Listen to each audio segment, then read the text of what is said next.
So continuing on with the Hasbro Marvel Legends Spider-Man Retro Vintage Wave 2, we have Spider Armor Mark 1. So this is the silver and black armored up Spidey. First time we've ever gotten this figure in Marvel Legends, so this is a long time coming. So he comes packed in his traditional retro vintage card. On the back side, we have the rest of the wave, which we've already reviewed a few of these, so check out those reviews if you missed out. But we have Hammerhead, Symbiote Spider-Man, Hobgoblin, Ben Reilly Spider-Man, and Shocker. The read up on the backside for Spider Armor reads, when Spider-Man's powers aren't enough, he dons his patented Spider Armor. This ceramic metal battlesuit protects Spidey from his deadliest foes, giving him the time he needs to take it to the bad guys. So when the new enforcers attacked New York using high caliber firearms, Spider-Man created this suit called the Spider Armor. And Spider Armor comes with a few accessories, not a lot, which has been the trend with the entire, wave 2 of Retro Vintage. And I think wave 1 too, is just how it is. But he does come with some pretty cool webbing effects here. So one's this size and one's a smaller size here. They're, they don't stick, but you can make them stick with, whatever, with sticky tack or, small little hooks. Definitely can make that work. This isn't really heavy, so a cool little effect there.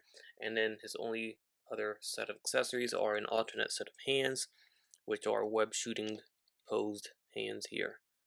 So you get those, and then of course the fists that already come on the figure out of the package. Alright, so here is a closer look at Spider Armor MK1, and the paint apps are the highlight of this figure. At least for me, I love the silver paint that they chose here.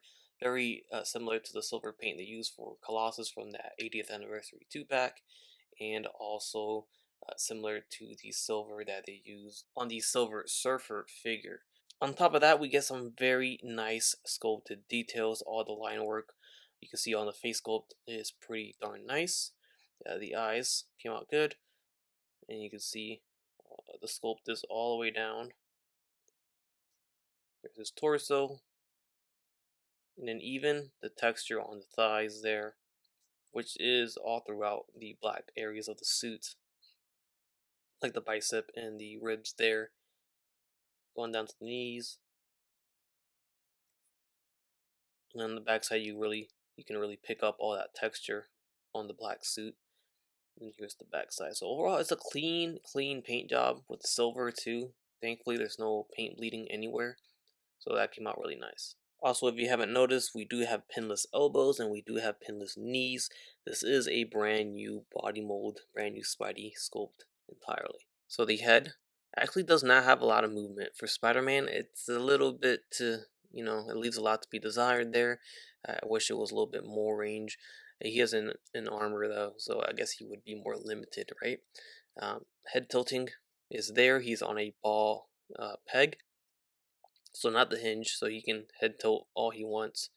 The arms are gonna go all the way around. They're kind of on these ratchet clicky joints. They don't click like sound wise, but you can feel it click in place when you move it. And then I'm kind of scared to do this because I don't want paint rub, but I guess we'll find out. In and out, and I don't see paint rub yet, so that's good. So in and out about that far. Bicep swivels, double jointed pinless elbows, swivel at that wrist with a regular hinge, and also a regular hinge on the other hand. Ab crunch all the way back. You can see here the silver doesn't keep going, so that it cuts off right there. And then ab crunch to the front. Nothing crazy on the back side there, but you can see how far it goes. So not bad. His T-jointed legs will kick forward, and they go down in and out about that far. Thigh swivel, double jointed pinless knees, ankle hinge, and then we get the rocker but no swivel. So up first, in terms of comparisons, I have the Series 1 Retro Vintage Spider-Man, just regular suited Spider-Man, and he does stand a little bit taller. Then here we have the Shocker.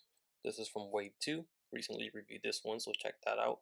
But he's got, similar panel lining on the sculpting of the body, just like we got that sculpted on the Spider Armor. In terms of height, though, they're about the same height, give or take. And here we have next to the Hammerhead from Series 2 as well. and he does stand taller than the spider armor.